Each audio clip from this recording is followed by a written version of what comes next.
ዶክተር አብይ ከከባድ አደጋ መትረፉ ተገለጸ። ዶክተር አብይ ባስተላለፈው መልእክት ቤተሰቦቼ እኔ በጣም ደህና ነኝ፣ ስራዬን በንቃት እየሰራው እገኛለሁ። ትሎች በሙሉ ግሜ ደጋግሜ ልንገራችሁ፣ ትዳራችሁ፣ ማህበረሰባችሁ፣ ባህላችሁ፣ ባንዲራችሁ፣ ሀገራችሁ፣ ሃይማኖታችሁ ገደል መግባት ይችላል። ባል ማለት የቤት ራስ ነው። የቤት ራስ ጣራ በየበረሃው ያለው ሹፌር ማን ባሪያ ነው እንዴ? ቤቱን፣ ልጆቹን፣ ሚስቱን ምንም እንዳይጎልባት የሚንከራተተው ያ ባል ባሪያ ነው ወይ ላንቺ? እኔ ተስፋ እየቆረጥኩ ነው። ከመቻቻል አልፈን ህዝብ እያለቀ ነው። ልናስቆመው ይገባል። ቤቴን መቆጣጠር አቅቶኛል። በአዲስ አበባ ጉዳይ ላይ የተሰማው አዲስ መረጃ ምንድን ነው? የኢትዮጵያ ሀገራዊ ምክክር ኮሚሽን ያዘጋጀው ምክር ሀሳብ በዛሬው ዕለት ለ4000 ጉባኤተኞች አቅርቦ ያጸድቃል ተብሎ ቢጠበቅም በአዲስ አበባ ጉዳይ ላይ ከኦሮሚያ ክልል ተወካዮች በቀረበ አዲስ ቅሬታ ምክንያት ሳይጸድቁ ቀርተዋል ተብሏል። ሰላም ጤና ይስጥልኝ፣ እንዴት አላችሁ? እግዚአብሔር የተመሰገነ ይሁን። በአንዳንድ ጉዳዮች ተመልሼ መጣሁ። እንግዲህ አሁን የምንመለከተው ዶክተር አብይ የመኪና አደጋ እንደደረሰበት ገልጿል። ያ ምን እንደሆነ አስቃኛችኋለሁ። ከዛ አልፎ እንግዲህ ብዙዎቻችሁ ስለ አዲስ አበባ ጉዳይ ስትጠይቁኝ ነበር።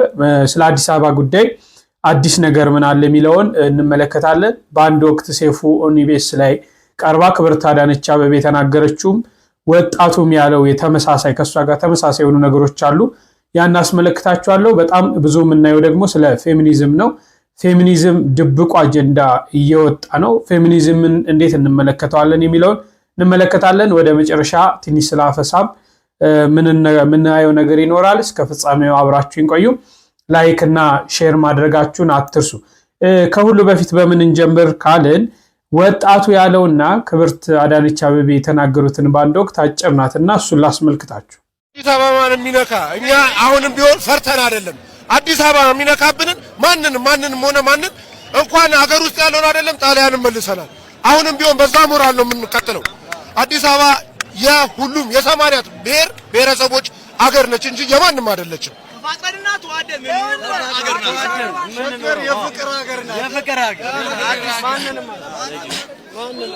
አዲስ አበባና እሺ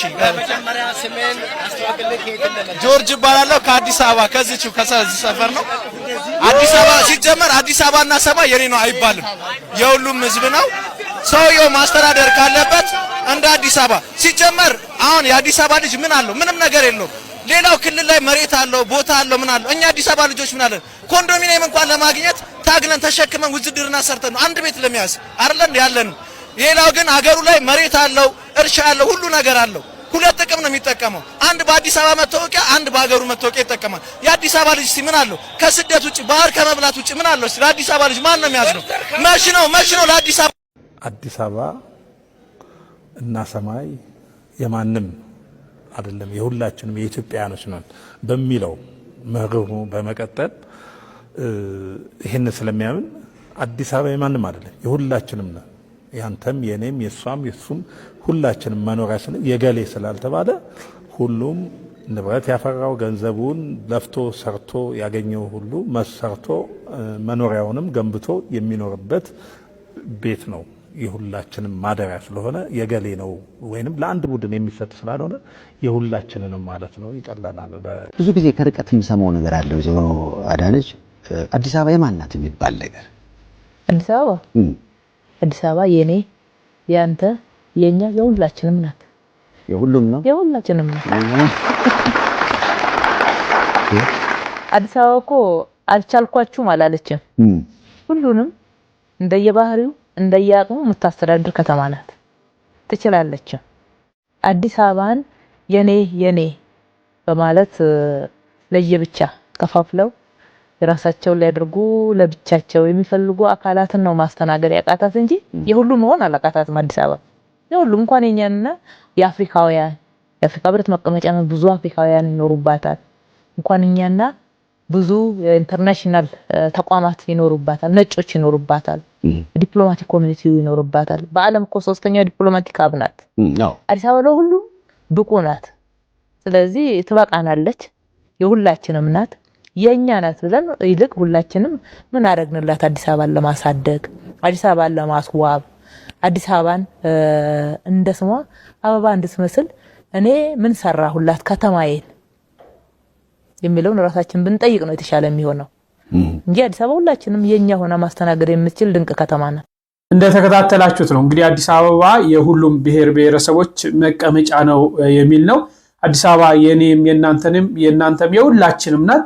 ሁሉም ከየትኛውም የኢትዮጵያ ክልል የሚመጣ ሁሉ አዲስ አበባ ላይ ሰርቶ መኖር የሚችልባት የሁሉም መቀመጫ የፌደራል መቀመጫ ናትና የገሌ ወገሌ የሚለው ታሪክ ውስጥ ከተገባ ችግር እንዳለውና የተለያዩ ነገሮች እንዳሉ ነው ወጣቶች ሲገልጹ የነበረው። ይህን ተከትሎ እንግዲህ በምክክር ኮሚሽኑ ስለ አዲስ አበባ ጉዳይ ሰፊ ውይይት እንደተደረገበት በየጊዜው እየሰማን ነበር። ይሄ ምክክር ኮሚሽኑ እንግዲህ ትላንትና ለፊርማ ቀርቦ ይፈረማል ተብሎ ተጠብቆ ያልሆነምና ስለዚህ ነገር ላስቃኛችሁ። በአዲስ አበባ ጉዳይ ላይ የተሰማው አዲስ መረጃ ምንድነው? የኢትዮጵያ ሀገራዊ ምክክር ኮሚሽን ያዘጋጀው ምክር ሐሳብ በዛሬው ዕለት ለ4000 ጉባኤተኞች አቅርቦ ያጸድቃል ተብሎ ቢጠበቅም በአዲስ አበባ ጉዳይ ላይ ከኦሮሚያ ክልል ተወካዮች በቀረበ አዲስ ቅሬታ ምክንያት ሳይጸድቁ ቀርተዋል ተብሏል። የአለመግባባቱ መንስኤ ምን ነበር? በትላንትናው ዕለት ነሐሴ 13 ቀን 2018 ዓ.ም ለ500 ርዕሰ ቡድን ተመካካሪዎች የቀረበው ሰነድ አዲስ አበባ የፌዴራል ከተማ ሆና ራሷን በራሷ እንድታስተዳድርና የኦሮሚያ ክልል ልዩ ጥቅም ወደ ጋራ ጥቅም እንዲቀየር ሁሉም ተስማምተው እንደነበረ መረጃዎች ያሳያል። የተነሳው ቅሬታ ደግሞ ከተማዋ የኦሮሚያ ክልል ዋና መቀመጫ የመሆኗ ጉዳይ በሕገ መንግስቱ ላይ በግልጽ ሊደነገግ ይገባል ሲሉ የኦሮሚያ ተወካዮች ቅሬታ በማቅረባቸው ሂደቱ እንዲቆም ሆኗል። ለዚህ መፍትሄ ለማምጣት ጉዳዩን መዝግቦ እስከ ዛሬ ማታ ድረስ እልባት እንዲሰጥበት ከፖለቲካ ፓርቲዎች፣ ከሃይማኖት አባቶች፣ ከክልልና ከተማ አስተዳደር ከንቲባዎች እንዲሁም ከሀገር ሽማግሌዎች የተውጣጣ ኮሚቴ ተመርጧል ተብሏል። በርካታ ተመካካሪዎች ሂደቱ ወደ ኋላ መመለሱን በመቃወም ለኮሚሽኑ ቅሬታን አቅርበዋል። በ500 ቡድን ደረጃ ከተስማማንበት ውሳኔ በኋላ አድሮ እንደ አዲስ ጉዳዩን ማንሳት የአሰራር ስርዓቱን ይጥሳል ሲሉ ተችተዋል። በዚህ ጉዳይ ላይ እናንተ ምን ትላላችሁ? ሐሳባችሁን ኮመንት ላይ ጻፉ። እንግዲህ እንደተከታተላችሁት ነው ዜናውን አለመግባባት ላይ ተደርሶ ቅሬታ ከኦሮሚያ ተወላጆች ከኦሮሚያ ተወካዮች የቀረበው ቅሬታን ተመልክቶ ፊርማ ላይ እንዳልተደረሰ ሰምተናል። ወደፊት ደግሞ በዚህ ጉዳይ አዲስ ነገር ሲኖር የተባለ ነገር ሲኖር ይዤላችሁ ቀርባለሁ ማለት ነው። እሺ ወደ ፌሚኒዝሙ ከማለፋችን በፊት ዶክተር አብይ ምንድን ነው የገጠመው? ዶክተር አብይ ከከባድ አደጋ መትረፉ ተገለጸ። ዶክተር አብይ ባስተላለፈው መልእክት ቤተሰቦቼ እኔ በጣም ደህና ነኝ፣ ስራዬን በንቃት እየሰራው እገኛለሁ። ጤናዬን፣ ቤተሰቤንና ጉልበቴን መስዋዕት በማድረግ የህፃናትን እንቅልፍና ፈገግታ እመልሳለሁ። ነገር ግን አንዳንድ ሰዎች ለምን ሊጎዱህ እንደሚፈልጉ አላውቅም።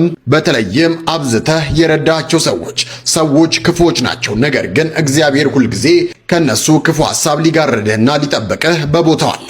እናታችን ቅድስት ድንግል ማርያም ለሁላችሁም እና ለኛም አለች በማለት መልእክቱን በማህበራዊ ሚዲያ ገጹ አጋርቷል። ነገር ግን ምን አይነት አደጋ እንዴትና መች እንደተፈጠረ ከመግለጽ ተቆጥቧል። እንግዲህ ዶክተር አብይ ሁላችሁም የምታውቁት ነው። ከአንገት በላይ ቀዶ ሕክምና የሚሰራ በተለይ በርካታ ህፃናትን በማከም በርካታ ሰዎችን በማከም አቅመ ደካሞችን በመርዳት የምናውቀው ወንድማችን ነው። በቲክቶክ በጣም ይታወቃል። ከ2 ሚሊዮን በላይ ተከታዮች አሉት። ብዙዎችን ሲያክም ለብዙዎች ሲደርስ የምናየው ወንድማችን ነው። ከባድ የመኪና አደጋ ገጥሞት እንደነበር፣ በዚህም ላይ ደግሞ መልካም ያደረግንላቸው ሰዎች ይጎዱናል የሚሉ ነገሮች ለሁላችንም ግን እመቤታችን ቅድስት ድንግል ማርያም አለች፣ በጣም ጥሩ ጤንነት ላይ ይገኛሉ ብሏል። ይህ ነገር መቼ እንደተከሰተ አልተናገረም። በይፋዊ የቲክቶክ ገጹ ላይ ነው መረጃውን ያጋራው። እንኳን እግዚአብሔር አምላክ አተረፈ፣ እንኳን ድንግል ማርያም ረዳችን። ከዚህ በላይ ደግሞ በጎ ስራ መልካም ስራ የምትሰራበትን እድሜ አምላከ ቅዱሳን ይስጥ በሉት። ሁላችሁም መርቁት። እሺ ወደ ፌሚኒስት እንለፍ። ብዙ ነገር አስቃኛችኋለሁ። በተለይ ጆርዲ የተባለች እህታችን ምን አይነት ሐሳቦችን እያነሳች እንደሆነ እንመለከታለን። ከሁሉ በፊት ግን አንድ ነገር ላይ ሐሳብ መስጠት ስለምፈልግ ይህንን ወንድማችንን ስሙት። ጆርዲ ሌዝቢያን ነች። ጆርዲ ትዳርና ሃይማኖት ልበትን የተነሳች ሰው ናት በሚል ፐርሰናል ጥላቻ የነዚህ ልጆች ደም ፈሶ እንዲቀር የሷ ድካም መክኖ በከንቱ እንዲቀር የምጥሩ ሰዎች ነገ ጠዋት የነሱ ሀዘን ቤታችሁ ይገባና ልክ ነበረች አዌርነስ በኖረን ኖሮ ብላችሁ ትጸጸታላችሁ። ስፔሻሊ ደግሞ ከሷ ጋር ፐርሰናል ቢፍ ጀምራችሁ የነበራችሁ ሴቶች ማይክ ይዛችሁ እኝኝኝ ስትሉ የነበራችሁ አሁን የታላችሁ ታዲያ? እንኳን እናንተ አይደለም ማለት ነው ሀገራት እንኳን ኮመን ኢነሚ ካላቸው ፎር ግሬተር ጉድ ብለው ይስማማሉ። ያንን ሀገር ተቃራኒውን ለመጣስ ወይም ለማሸነፍ ማይስማሙ ሀገራት ኢነሚ የነበሩ ይስማማሉ፣ አላያንስ ይሆናሉ ማለት ነው። የኔ ልጅ ምንም አትሆንም ትምህርት ቤት ብቻ ነው የምትሄደው ለምትሉ ወላጆች ደግሞ ትምህርት ቤት አሁንም የጾታ ጥቃት ተጀምሯል። ጥበቆች ወላጆች በሚዘገዩበት ጊዜ ያንን አድቫንቴጅ በመጠቀም ልጆችን እየደፈሩ ነው ያሉት። ስለዚህ ትምህርት ቤትም ሴፍ አይደሉም። ምን ሆም ስኩል እናርጋቸው ልጆቻችንን? ወዴት እናርጋቸው ታዲያ? ስለዚህ ከሷ ጎን ባትሆኑ ራሱ ምን አገባኝ ብላችሁ ዝም ብትሉ ይሻላል። በቃ ዝም በሉ፣ ኒውትራል ሆኑ። ኔጌቲቭ ነገር እያሰራጫችሁ ድካሟን ድጋሚ ለፍታ እንዳለፋች ከምታረጉ ማለት ነው በቃ ኒውትራል ሆኑ፣ ድምፀ ተአቅቦ ሆኑ፣ ዝም በማለት ተባበሩ ማለት ነው። እንደተከታተላችሁት ነው መቼም ፌሚኒዝም የሴቶችን ጉዳት፣ ሴቶች ላይ የሚደርሰውን ፈተና፣ ሴቶች ላይ የሚደርሰውን መከራ፣ ሴቶች ላይ የሚደርሰውን ጭቆና ማንም ሰው ያወግዛል። ማንም ሰው ማለት ነው። እኔ በሃይማኖት በኩል ስንመጣ ሴት በቤተክርስቲያናችን ክብር አላት። ከወንድ አንሳ፣ ከወንድ ተዋርዳ፣ ከወንድ ዝቅ ብላ አይደለም ቤተክርስቲያን ሴቶችን በዚህ ደረጃ አትጠላም። በዚህ ደረጃም እንዴ ቅዱሳን አንስትን መመልከት ከሁሉ በላይ እመቤታችንን መመልከት እንችላለን። ዛሬ የምንማጸናት ወላዲተ አምላክን ማየት ትችላላችሁ። አማልጅን የምንላት ሴት ናት። የሴቶችን ጥቃት እናወግዛለን። ሴቶች ላይ የሚደርሰውን መደፈር፣ ሴቶች ላይ የሚደርሰውን መከራ፣ ሴቶች ላይ የሚደርሰውን ጭቆና፣ ሴቶች ላይ በየተለያየ ቦታ የሚደርስባቸውን መከራ በሙሉ እናወግዛለን፣ እንጸየፋለን። ነገር ግን በዚህ ውስጥ በዚህ አጀንዳ ለምሳሌ ትሰማ በሚል ቻሌንጅ ተጀምሯል። ሃሽታግ እገሌ በዚህ ተደፍራለች፣ እገሌ እንዲሆናለች። አዎ እነዚህ ሰዎች መከራ ደርሶባቸዋል፣ እናወግዛለን። ህጉ ይሻሻል። ለነዚህ ሰዎች እነዚህ ሰዎች ላይ ጥቃት ያደረሱ አካላቶች በአስቸኳይ መፍትሄ ይሰጥ፣ ፍትህ ይሰጥ፣ እንስማማለን። ይሄንን ነገር ግን ተንተርሶ ይሄንን ነገር ሽፋን አድርጎ ውስጡ ሌላ ነው ያለው። ለምሳሌ ሴቶች ትዳር ጠል እንዲሆኑ እየተደረገ ነው። ሴቶች ወንድ ጠል እንዲሆኑ እየተደረገ ነው። ሴቶች ትዳር ይዘው በቤታቸው የሚሰሩት ስራ እንደ ክፍያ እንዲደረግላቸው እየተደረገ ነው። የወንዱ የሚሰራው ስራ አይታይም። እንዲሁም ደግሞ ይሄ ግብረ ሰዶም ሰብአዊ መብት ነው እየተባለ ነው። ወደ አልሆነ መንገድ ሴት እህቶቻችንን ወደ አልሆነ መንገድ እየመራ ነው የምንለው እንጂ ሴቶችን በሚደርስባቸውን ጉዳት ማንም ይቃወማል። በዚህ ላይ በርካታ ሴቶች በእውነት ለኢትዮጵያ ሴት ብላ አንዲት እህት ያስተላለፈችው መልእክት አለ። በርካታ ሴት እህቶቻችን ያነሷቸው ትክክል እንዳልሆነ ከሃይማኖት አንጻር፣ ከምግባር አንጻር፣ ከኢትዮጵያ ከባህላችን አንጻር፣ ከእሴቶቻችን አንጻር ትክክል እንዳልሆነ የገለጿቸው ነገሮች አሉ። ከኔ ይልቅ እነሱን ስሟቸው። የቤት እመቤት የሚሆኑ ሴቶች የሚያበረክቱት አስተዋጽኦ ከዶክተር ከኢንጂነር ከምን ይበልጣል፣ እንዴት ታራክሱታላችሁ ብላችሁ የምትጠይቁን ሰዎች ልክ ናችሁ። ሴት ልጅ ቤት ውስጥ የምትሰራው ስራ፣ ልጆቿን የምታሳድገው የቤት እመቤትነት የማህበረሰብ ጀርባ አጥንት ነው። በጣም አስፈላጊ የሆነ ስራ ነው። በጣም አንገብጋቢ የሆነ ስራ ነው። ታዲያ ለምንድን ነው እንደ ዶክተሮች የማይከፈላት፣ እንደ ኢንጂነሮች የማይከፈላት? እድሜዋ ሲገፋም የጡረታ ክፍያ የለውም። ለምንድን ነው ፕሮፌሽን የማናደርገው? የቤት እመቤትነት እንደውም ስራ አለሽ ወይ ስትባል የቤት እመቤት ምን ብላ ነው የምትመልሰው? አይ ስራ የለኝም የቤት እመቤት ነኝ ብላ ነው የምትመልሰው። ግን የቤት እመቤትነት ራሱ ስራ ነው፣ ፕሮፌሽን ነው። ለምንድን ነው የቤት እመቤቶች የስራ ልምድ የሌላቸው? የቤት እመቤትነት አድሚኒስትሬቲቭ ወርክ ነው። ምሳሌ ለ15 ዓመት ስራዋን አቋርጣ ልጆቿን ያሳደገች የቤት እመቤት ልክ ስትወጣ የ15 ዓመት የአድሚኒስትሬቲቭ ወርክ የስራ ልምድ ሊኖራት ይገባል በመንግስት እውቅና። እኔ ጆርዲ ላይ ቪዲዮ ባልሰራ በጣም ደስ ይለኛል። ማለት አይ ነው ኦብሰሽን ሊመስል ይችላል ምናምን እሷ ተንጠልጥለን ምናምን ለምፈምስ ምናምን፣ ግን ኢትስ እኔ ኖርማሊ እሷም ሆነች ሌሎች ሰዎች ኦልሬዲ ወጥተው ለሚያወሩት ነገር እንደ ሀሳብ መሞገት ፐርሰናሊ ደስ ይለኛል። የሚጠቅመንም እሱ ስለሆነ ማለት ነው። ይሄኛው ሀሳብ የማያስኬድበትን ምክንያቶች ነው እዚህ ጋር ላወራ የመጣሁት ዛሬ። ሴት ልጅ ቤት ውስጥ ለምትሰራው ስራ ክፍያ ያስፈልጋታል፣ መንግስት ሊከፍላት ይችላል ምናምን የሚለውን ሀሳብ በጣም መዘዋወር ጀምሯል። ብዙ ሴቶች ኢንታይትልድ እየሆኑ ነው፣ እንዲህም አለ እንዴ ምናምን አይነት ነገር እያሉ ነው። እና ይሄኛው ቪዲዮ ላይ ደግሞ ስፔሲፊክሊ ምን አለች? እንደ ዶክተርና ኢንጂነር ለምንድን ነው የማይከፈላት አለች አይደለ? እንደ ዶክተርና እንደ ኢንጂነር የማይከፈላት አገልግሎቷ ለቤቷ ለትዳሯ ነው እንጂ ለፐብሊኩ አይደለም። ትዳር ማለት ፕራይቬት ኮንትራክት ነው። መንግስት ፕራይቬትሊ ለተፈጠሩ ኮንትራክቶች ሲከፍል አይተንም ሰምተንም አናውቅም። አይደለም ትዳር፣ የልማት ስራ ድርጅቶች ራሳቸውን ነው የሚያስተዳድሩት። የግል ድርጅቶች እዛ ጋር ወጥተው እንዳልሹ ለሌሎች ደሞዝ የሚከፍሉት ራሱ ጀነሬት የሚያደርጉት ኢንካም ስላለ በዛ ነው የሚደጋገፉት ማለት ነው። ሶ ትዳር ውስጥ ሲሆን የቤት እመቤትነትም ኖርማሊ ክፍያው ሊሆን የሚችለው በዛ ሃውስሆልድ ውስጥ ማለት ነው። ገንዘብ ጀነሬት ስለማይደረግ ኢንካይንድ ነው ክፍያዋ ማለት ነው። ይሄ ማለት ፍቅር፣ መተሳሰብ፣ ኢቨን ልጆችን አሳድጎ ለቁም ነገር ማብቃት ራሱ እሱም አንድ ክፍያ ነውና አንዳንዴ ያለ ቦታው የሆነን ነገር ዝም ብላችሁ ስታመጡ ማለት ነው ከኢምፓወርመንቱ በላይ ዳሜጅን ማሰብ አለባችሁ። ማለት መንግስት ይክፈላት አልሽ። እንግዲህ የምንኖረው ሰርድ ወርልድ ካንትሪ ላይ ነው ጋይስ ማይንድ ዩ።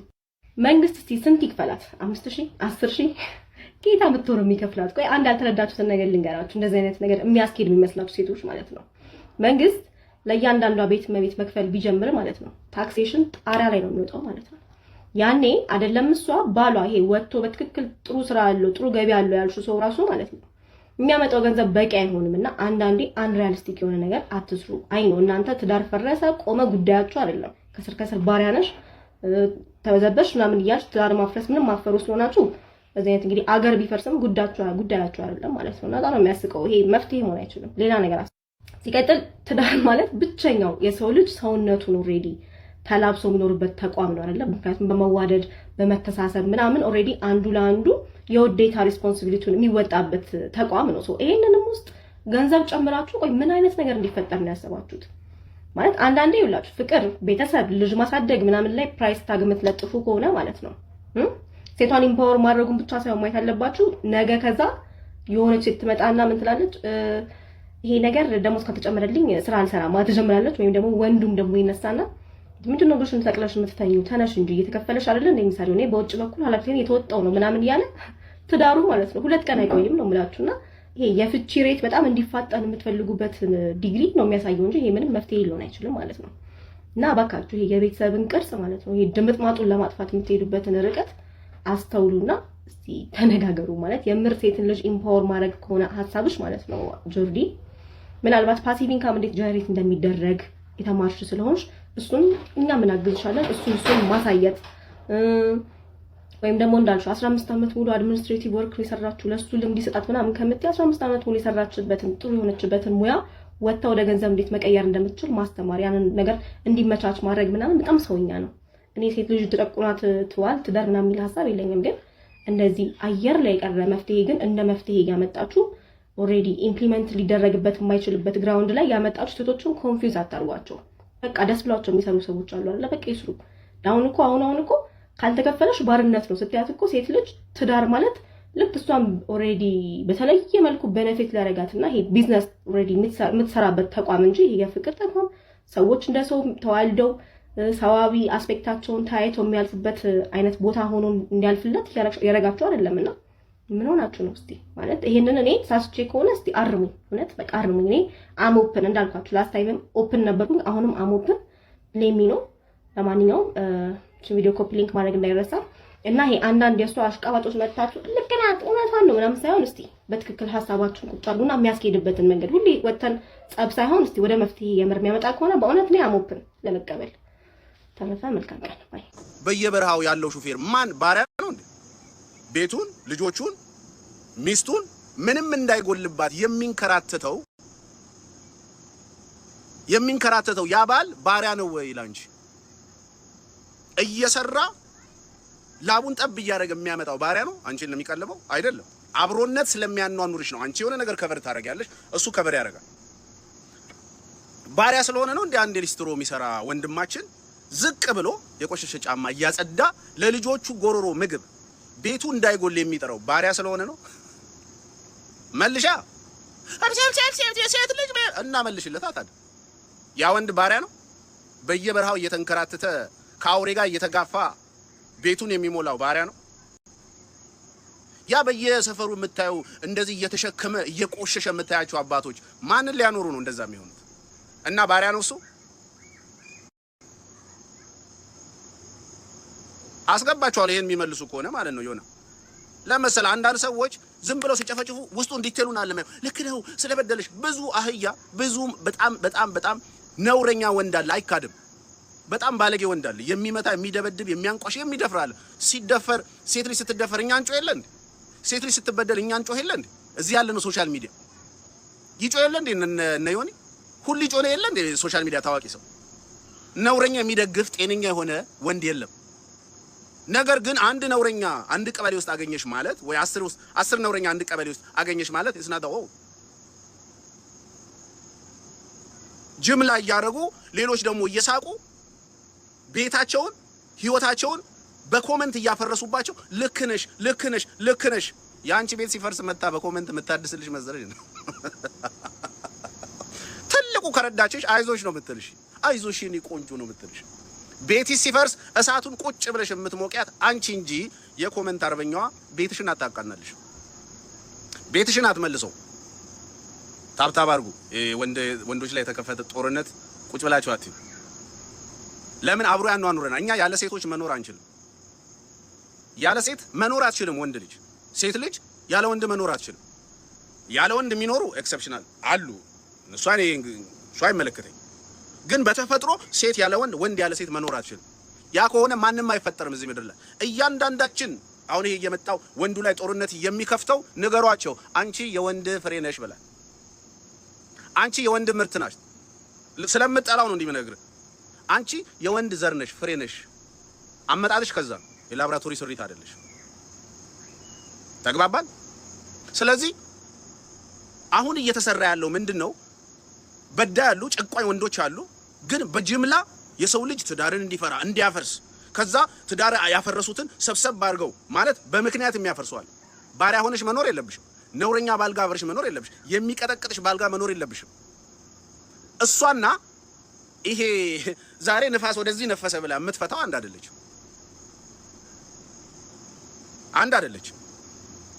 እንዴ ልፍ ስትል እንዴ ጠፍሬን ነካው ብላ ጃዝ ብላ የምትፈታ አይደለች። ተደብድባ የምትፈታ አለች። ተበድላ የምትፈታ አለች። ደሴት ፍጠሩ እንደዚህ አለ። ወንድ የሌለበት ምድር ማንንም አይኖርም። ሴት የሌለችበት ምድር ማንንም አይኖርም። ስለዚህ የሚሰሩት ጥላቻዎች ሰዎች በነገራችን ላይ ብዙ ዋጋ ያስከፍላል። እንደፈና አይደለም የምታዩት። ብዙ ወንዶች አሉ፣ ጥሩ የሆኑ ወንዶች ኢሞሽናቸውን መቆጣጠር ላይችሉ ይችላሉ። የሆነ ቀን ያለ ስማቸው ስም ሲሰጣቸው በጅምላ አንድ ላይ ስትጨፈጭፏቸው እዚህ ጋር ጎበዝ ትችያለሽ ምናምን የኔ ምናምን ስትባይ ዋጋ እንዳከፊ ወይም ዋጋ እንዳትከፍ። ስለዚህ ወደ ዋናው ሐሳብ ስንመጣ ሴት ልጅ አንድ እቺን በደንብ አዳምጡ።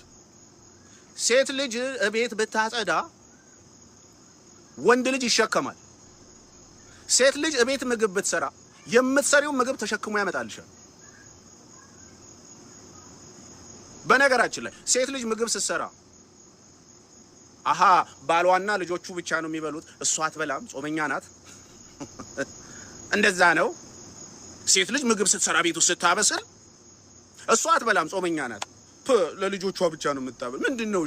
እሷ መንፈስ ናት። ሲጀመር ቴስቱንም ጫውም ተቀምሶልና እንደሚመጣው ይሄው እዚህ እየሰማች ነው። ቀመስ አርጋ እንዴት ነው ባል ይጣፍጣል ተብሎ ነው የሚመጣው። ምግቡን ስትሰራ እሷ ባሪያ ናት እንዴ? ያንተን ምግብ ስትቀቅል ቀቅላ እሷ አትበላ። ይሄ የአብሮነት የጋራ ምግብ ነው። የሚሰራው ምግብ በጋራ ነው። እዚች ጋር አባወራው አለ፣ ልጆች አሉ፣ ሚስት አለች፣ በፍቅር ይበሉታል። ባሌ የውጭ ሰራተኛ ዋጋ ከፍሎ የሚመጣ ከሆነ እኔ እቤት በቃ ማጀቱ ላይ ሴት አለ አይደለ ጉድ የምትል እንደዚህ አይነት ሴት ነው መሆን ነው የምፈልገው። ወጡን እየሰራው ቤቱን ሞቅ አድርጌ ከስራ ደግሞ ሲመጣ እግሩን አጥቤ ልጆችን በስነ ስርዓት እያስተማርኩኝ በስርዓት እግዚአብሔር ፈርተው እንዲያርጉ ወጥና እንጀራ አይደለም ሰጣቸው። እሱ ብቻ አይደለም የሚያስፈልጋቸው ለልጆች በስርዓት እኔ እንዳደኩኝ እነሱ በስርዓት እግዚአብሔርን ፈርተው ታላላቅ እህቶቻቸውን ታላላቅ አባቶች ተሽቆጥቁጠው እንዲህ ያከብሩ አርጌ ነው ማስተማር ፈልገውና ከዛ በኋላ ክፍያ ደግሞ አልፈልግም። ክፍያ በጭራሽ አልፈልግም። እኔ የቤት እመቤት ነኝ ብዬ ክፍያ አልፈልግም። ምክንያቱም እግዚአብሔር ትውልድ አሳልፎ ሲሰጠኝ በስነ ስርዓት ልዳሳደጋቸው ነው። ያንን እግዚአብሔር ለባሌ ስለተገዛውና ለባሌ በስነ ስርዓት ስላገለገልኩ ለልጆች በስነ ስርዓት ስላስተማርኩኝ እግዚአብሔር ይክሰኛል። ለትዳሬ ታማኝ ስለነበርኩኝ ለትዳሬ ዋጋ ስለከፈልኩ እግዚአብሔር ደግሞ በልጆቼ ይክሰኛል። ሁሉም የዘራውን ስለሚያጭድ ማለት ነውና ክፍያ አያስፈልግም። ምክንያቱም ለትውልድ ስላገለገልኩኝ ነገ ይዤው ማቀርበው ህፃን እግዚአብሔር ልጅን አሳልፎ ሲሰጠን ነገ እኮ ለትውልድ ነው የምንሰጠው፣ ለሌላ ህዝብ ነው የምንሰጠው፣ ለአደባባይ ነው የምንሰጠው፣ እንዲያገለግል ነው የምንሰጠው። ስለዚህ ከማገልገሉ በፊት ደግሞ በጣም መታረም አለበት። በስነ ስርዓት ማሳደግ አለብን። ስለዚህ ክፍያ አልፈልግም። ወጡንም ቡኮንም አቦካለሁ። ክፍያ አልፈልግም። ፒክሚ ነኝ። ሃይማኖት ሴት ልጅ እንዴት እንደጨቆነና እንደበደለ ደጋግመው እየነገሩን ነው አይደል? ታዲያ በእኔ አይን የማስበውን ነገር ላካፍላችሁ። የመጀመሪያው ነገር የሚነግሩን ሰዎች በትክክል መጽሐፍ ቅዱስን እኔ በተለይ እንደ ክርስቲያን ስለ ክርስትና ብቻ ማውራት ስለምችል ማለት ነው መጽሐፍ ቅዱስን በትክክል አንብበው ተረድተው ትርጓሜው ገብታቸው ነው ወይንስ ከነሱ አይዲዮሎጂ ጋር ሊሄድ ይችላል ብለው ያሰቡት ቨርስ ወይንም ጥቅስ እዚህ ቦታ አለ ተብሎ ነው መጽሐፍ ቅዱስን የገለጡት? ከማን ነው ስለ መጽሐፍ ቅዱሳችሁ መስማት ያለባችሁ? ሁለተኛው ነገር ደግሞ አንዳንድ ጊዜ ሃይማኖቷ ወይንም ቤተክርስቲያኗ መጽሐፍ ቅዱስ የሚለውና አንዳንድ መምህራን ከራሳቸው አንግል የሚተረጉሙት ነገር ሊለያይ ይችላል። አንዲት ሴት ተበድላለች ተጨቁናለች የሚሉት የመጀመሪያው ጥቅሳቸው ምንድነው? ተገዢ ተብላለች ነው። አንዲት ሴት ለሁሉም ወንድ አይደለም እንድትገዛ የተጠየቀችው ለአንድ ለባሏ ነው። ባይዘዌ እኛ የቃላት ጦርነት መሰንጠቅ ያዘን እንጂ በመገዛት ውስጥ የሚደረጉ ነገሮች እንኳን ለአንድ ባል ቀርቶ ለብዙ ሰዎች የምናደርጋቸው ነገሮች ናቸው። ማክበር፣ መውደድ ያን ያህል በጣም እንደ ባርነት የሚታይ ነገር አይደለም። ከዛ ውጪ ተገዢ ስትባል ታዲያ ባልየው እኮ እንዲወዳት ታዟል። ፕሮቫይድ እንዲያደርግ፣ ለቤቱ እንዲያቀርብ፣ እንዲንከባከብ እንዴታ ተሰጥቶበታል። ሌላው አንዱ ከባድና በጣም ሳነበው የሚገርመኝ መጽሐፍ ቅዱስ ለኔ ጠበቃ እንደሆነ እስኪሰማኝ ደስ የሚለኝን ነገር ልንገራችሁ። ባሎች በሚስቶቻቸው ምክንያት ጸሎታቸው እንደሚከለከል ግን ታውቃላችሁ አይደል? እነዚህ አይነት ሰዎች ይሄንን ሊነግሩን የሚችሉ አይመስለኝም። የትኛው ይከብዳል? መታዘዝ መገዛት ይከብዳል ወይንስ አንድ ሰው ስላዘነባችሁ ብቻ ወይንም በዛ ሰው ምክንያት በሚስቶቻችሁ ምክንያት እግዚአብሔር ጸሎታችሁን አልሰማም ጆሮዬን ፊቴን አዞርባችኋለሁ የትኛው ነው የሚከብደው? እኔ በበኩሌ በሚስቶቻቸው ምክንያት ጸሎታቸው መከልከል ይበልጥ የሚከብድ ይመስለኛል። ታዲያ መፍትሄው ምንድነው? ስትገዙለት የሚወዳችሁ መገዛታችሁን እየተገዛችሁ እንደሆነ በመልካም እንደሆነ እግዚአብሔር የሚወደው ነገር እያደረገ እንደሆነ የሚገባውን ባል መርጣችሁ አግቡ።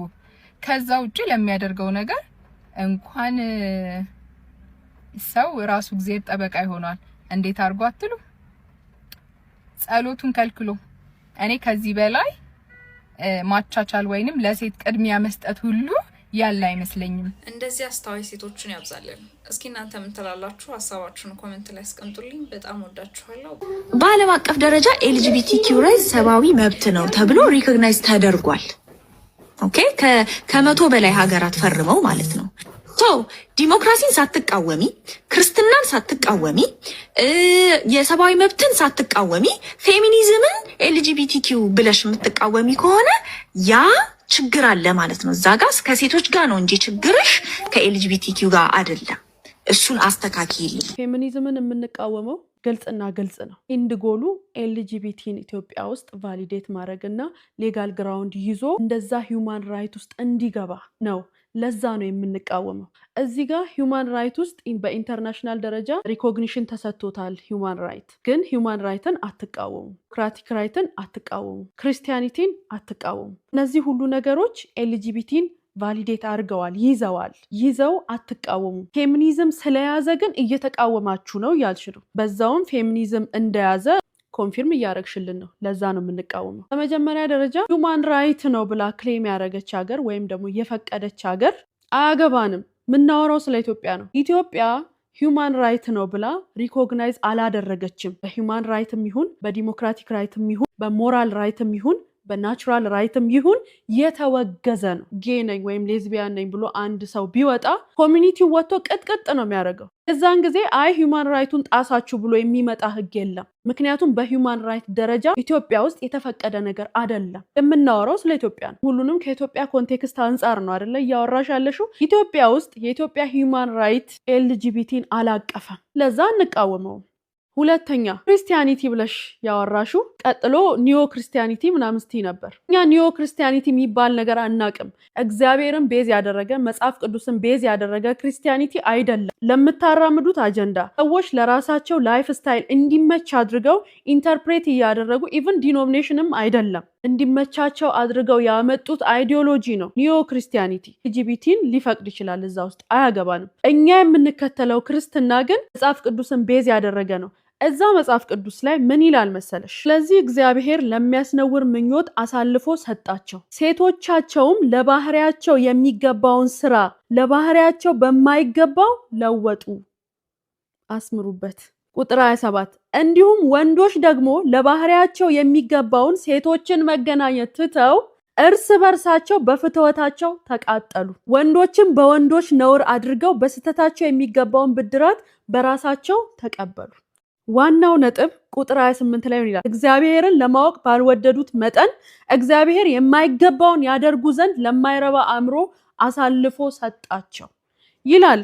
እኛ የምንከተለው ክርስቲያኒቲ እናንተ የፈጠራችሁት ኒዮ ክርስቲያኒቲ የምትሉት ይህንን ነገር አይቀበለውም። እኛ የምንከተለው ክርስቲያኒቲ መጽሐፍ ቅዱስን ቤዝ ያደረገ ነው ብያለሁ። እዛ መጽሐፍ ቅዱስ ላይ ከሴት ጋር የምትተኛውን ወንድ ሆነ ከሴት ጋር ታደርግ የተገባውን ከወንድ ጋር አታድርግ፣ ፈጽሞ ጸያፍ ነው።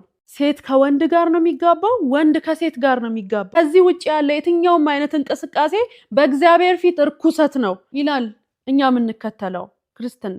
እዚህ ጋር ያወራሹ ክርስትና እኛ የምንከተለው ክርስትና አይደለም። ኢትዮጵያ የምትከተለው ክርስትና አይደለም። ኢትዮጵያ የምትከተለው ክርስትና አይደለም። ስለዚህ የትኛውንም ሂውማን ራይት ኤልጂቢቲን ከፈቀደ ሂውማን ራይቱን ራሱን እንቃወማለን። የትኛውንም ዲሞክራቲክ ራይት እንቃወማለን። የትኛውንም አሁን ኒዮ ምንትስ ቅብርጥስ እየተባለ የሚመጣ የትኛውም አይነት ክርስቲያኒቲም ይሁን ተቋምም ይሁን አይዲዮሎጂም ይሁን ኤልጂቢቲኪው ተመሳሳይ ጾታን፣ ልምምድን፣ እርኩሰትን የወደቀ የተጣለ ቆሻሻ ነገርን ይዞ ከመጣ እንቃወማለን። ለዛ ነው ፌሚኒዝምን የምንቃወመው። ምር ላይ እነዚህ ሁሉ ነገሮች ኤልጂቢቲኪውን ይዘው መተው ሳትቃወሙ ፌሚኒዝም ስለያዘ ፌሚኒዝምን ተቃውማቸዋል ብለሽ ፌሚኒዝም ኤልጂቢቲኪውን እንደማይቃወም ኮንፊርም አድርገሻል። ስለዚህ ፌሚኒዝምን እንቃወማለን።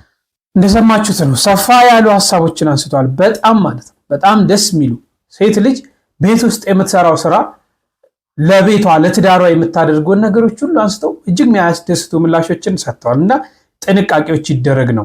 ዛሬ ለምሳሌ እግዚአብሔር የፈጠረንን ፍጥረት እኮ ልክ አይደለም እያልን ነው። ሴት የተፈጠረችበት ወንድ የተፈጠረበት ዓላማ አለን አይደል?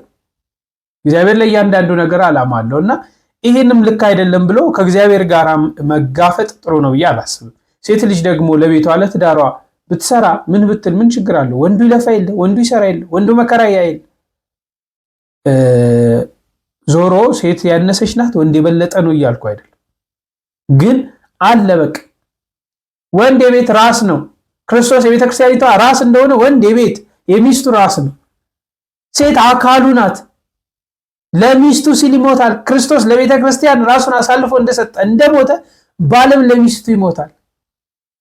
አንዳንድ የመጽሐፍ ቅዱስን ካለመረዳት ነው እንዲህ አይነት ነገሮች የሚከሰቱት ብዬ አስባለሁ። ጥንቃቄ እናድርግ። ልጆቻችን የምናሳድግበት ለልጆቻችን የምንነግረው ልጆቻችን አይተው እንዲያድጉ የምናደርግበትን ነገር ጥንቃቄ እናድርግ። ምክንያቱም እየተሰሩ ያሉ ነገሮች ትክክል መስለው ስላልታዩኝ ነው። እሺ በመጨረሻ እንግዲህ አፈሳን ተመልክቶ አንዳንድ ወጣቶች የሚያነሷት አሉ። አንዲት እህት ደግሞ በተለይ ለህዝቡ ድምጿ እንዴት እንዳሰማች ቪዲዮ ቆይት ብሏል።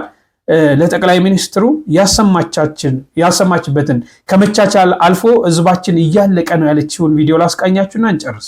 ተንበርክኬ ልለምናችሁ ይሄ በኦሮሚያ ዙሪያ ለታፈሱ ላሉ ወጣቶች እባካችሁ ድምጹ ነው። እንዴት ናችሁ የቲክቶክ ቤተሰቦቼ? ሰላማችሁ ይብዛ።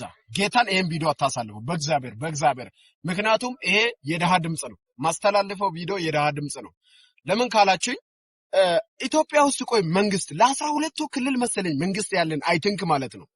ወይም ለ11ዱን በሰነ ስርዓት አስተዳድረው አንዱን ክልል የሚለቅ መንግስት አለ ብዬ ስለማላስብ ማለት ነው። ምክንያቱም እስቲ አሁን በዚህ ሰዓት ወጣቶች በጣም እየታፈሱ ነው። የት ነው ካላችሁኝ ኦሮሚያ አዲስ አበባ ድንበር ላይ ያሉ ኦሮሚያ ክልል ወይም ወለቴ ወይም ደግሞ ወደ አዳማ መስመር በጣም ወጣቶች እየታፈሱ ነው። ይሄም ደግሞ የታፈሱ ወጣቶች ባይዞ በነፃ የሚወጡ እንዳይመስላችሁ። ይታፈሱና ከሄዱ በኋላ ቤተሰብ ከገጠርም ይሁን ከአዲስ አበባም ይሁን ተደውሎለት ወደ ቦታው ይሄዳል። ወደ ቦታው ሲሄድ ልጄ እዚህ ነው ተብሎ ልጄ እዚህ ነው ብሎ ያለቅሳል። ከዛ በኋላስ ልጄ እዚህ ነው አው ከተባለ እንዴ 90,000 ብር አለክ ይላሉ፣ 80,000 ብር አለክ ይላሉ። እግዚአብሔር በነፃ የሰጠውን ልጅ አባት 80 እና 90,000 ብር ያወጣ በተለይ ኦሮሚያ ላይ የገዛ ልጁን ዳግም በገንዘብ የገዛ ነው። እግዚአብሔር በነፃ የሰጠውን ልጅ በገንዘብ የገዛ ነው። በጣም ታምር ነው። እውነትን ነው የምላችሁ። ይህንን ቪዲዮ እባካችሁ ኮፒ ሊንክ አድርጉ። ለድሃው እስቲ ድምጽ እንሁን። በተለይ ለሚታፈሱ ለወጣቶቻችን ድምጽ እንሁን። እባካችሁ ሊለምናችሁ። በቃ ይህንን ቪዲዮ በተለይ ለድሃው ድምጽ ሁኑ። በተለይ ለወጣቶች ይኸው እግዚአብሔር ምስክር። በቃ ወይስ መንግስት የለም ነው እንዴ? መንግስት እኮ ኖርማሊ 11ዱን ያስተዳድራል። አንዱ ግን በገዛ ፍቃዱ ነው የሚተዳደረው ይመስለኛል።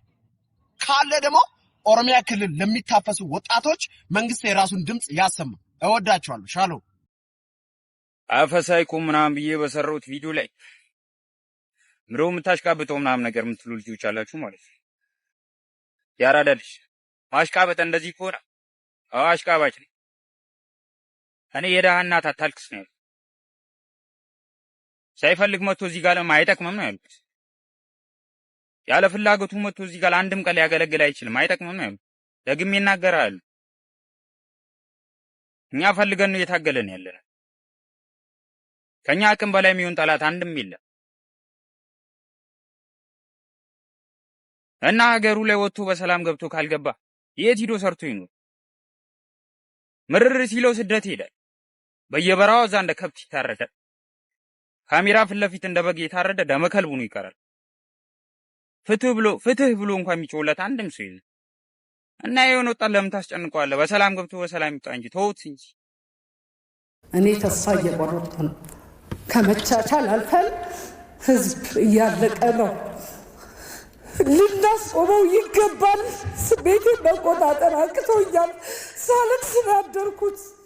ለምን ንጹሐን ዜጋ፣ ለምን አርሶ አደር ላይ፣ ለምን እናትና ህፃናት ላይ ምን አደረጉ? እኛን ለምንላቸው? እኛን ይጨርሱ።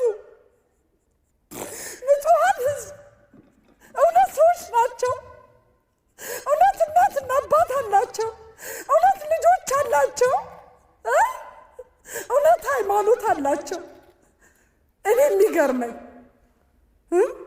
ሰላም በማስከበር የሚታወቀው መከላከያ ሰራዊታችን፣ የደህንነት ተቋማችን ምን እየሰራ ነው?